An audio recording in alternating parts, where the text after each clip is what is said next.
Hey everyone, this is Jack with another Tip Tuesday, and this week, let's talk a little bit about self-managing.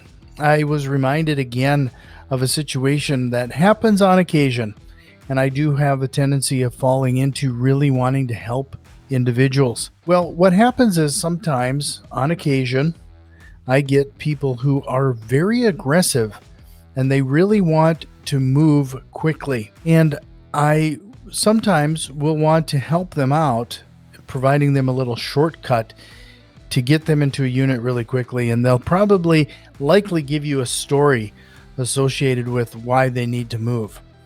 Well, I want you to take a minute and slow down if you're doing a self-management in this case, because every single time that I've had somebody who really needs to move and wants to move now, it typically means that they are wanting to get out of a situation or they're being forced to move quickly. So make sure that you don't break your protocol.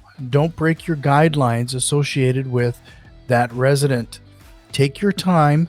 Make sure you do your underwriting, your credit check, your background check.